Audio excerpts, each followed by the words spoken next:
This video sponsored by BuyMo T-Shopping app. BuyMo T-Shopping application is one of the online shopping app now available on Play Stores and App Stores.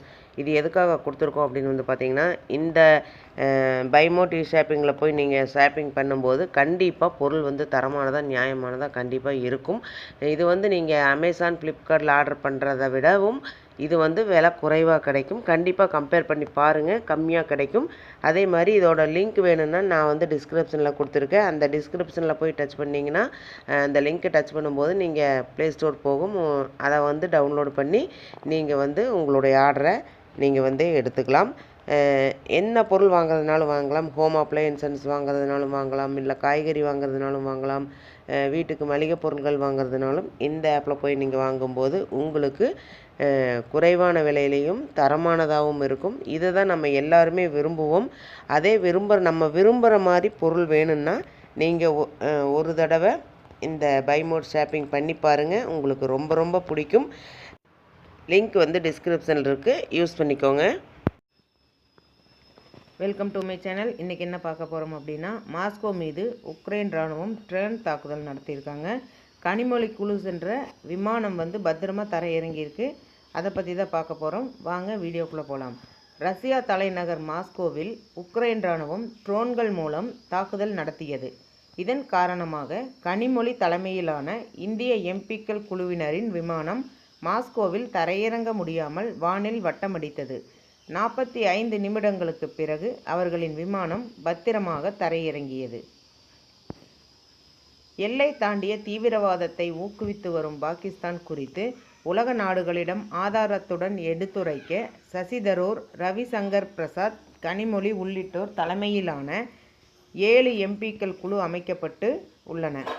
இந்த குழுவினர் 10 நாட்கள் பல்வேறு வெளிநாடுகளில் பயணம் மேற்கொள்கின்றனர். Samajwadi MP Sanjay ஜா தலைமையிலான குழு Japan, Indonesia, Malaysia, Korea, Singapore நாடுகளில் பயணம் மேற்கொள்கிறது. சிவசேனா எம்பி ஸ்ரீகாந்த் ஷிண்டே தலைமையிலான குழு ஐக்கிய அரபு அமீரகம், லைபீரியா, காங்கோ, சியாரோ லியோனி நாடுகளில் பயணம் மேற்கொள்கிறது. தேசியவாத காங்கிரஸ் சரத்பவார் அணி எம்பி சுப்ரியா சுலே தலைமையிலான குழு எகிப்து, கத்தார், எத்தியோப்பியா, தென்னாப்பிரிக்கா ஆகிய நாடுகளில் சுற்றுப்பயணம் மேற்கொள்கிறது.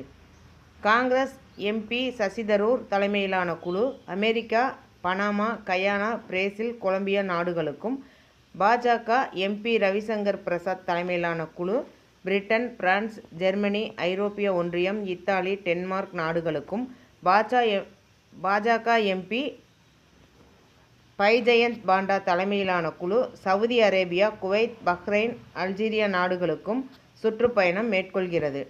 திமுக எம்பி கனிமொழி தலைமையிலான குழு நேற்று முன்தினம் இரவு ரஷ்ய தலைநகர் மாஸ்கோவுக்கு சென்றது. தற்போது ரஷ்யாவுக்கும் உக்ரைனுக்கும் இடையே போர் நடைபெற்று வருகிறது. கனிமொழி குழுவினர் பயணம் செய்த விமானம் மாஸ்கோவில் நுழைந்தபோது உக்ரைன் இராணுவம் 103 ட்ரோன்கள் மூலம் மாஸ்கோவில் அதிதீவிரமாக தாக்குதல் நடத்தியது. இதன் காரணமாக மாஸ்கோவில் உள்ள 4 சர்வதேச விமான நிலையங்கள் மூடப்பட்டன.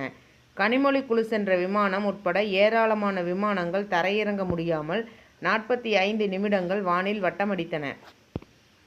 உக்ரைன் இராணுவ ட்ரோன்களை ரஷ்ய இராணுவம் நடுவானில் சுட்டு வீழ்த்தியது. பாதுகாப்பு அச்சுறுத்தல் நீங்கிய பிறகு மாஸ்கோ விமான நிலையங்களில் பயணிகள் விமானங்கள் தரையிறங்கின. கனிமொழி குழுவினர் சென்ற விமானமும் பத்திரமாக தரையிறங்கியது. அவர்களை ரஷ்யாவுக்கான இந்திய தூதர் வினய் குமார் வரவேற்று அழைத்துச் சென்றார்.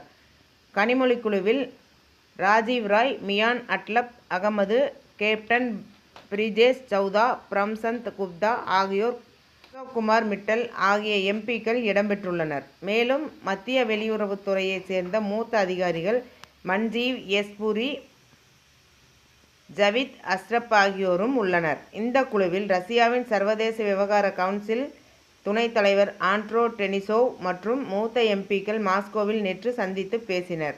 இந்த தகவல் உங்களுக்கு பயனுள்ளதாக இருக்கும்னு நினைக்கிறேன். மேலும் பயனுள்ள தகவலுக்கு என்னோட சேனல் சப்ஸ்கிரைப் பண்ணுங்கள், லைக் பண்ணுங்கள், ஷேர் பண்ணுங்கள் அண்ட் பெல் பட்டனை கிளிக் பண்ணி மறக்காமல் ஆளுங்கிற ஆப்ஷனை தட்டுங்க. அப்போ தான் நான் போகிற யூஸ்ஃபுல்லான வீடியோஸ் ஒவ்வொன்றும் உங்களுக்கு நோட்டிஃபிகேஷனாக வந்து சேரும். Thank you, by.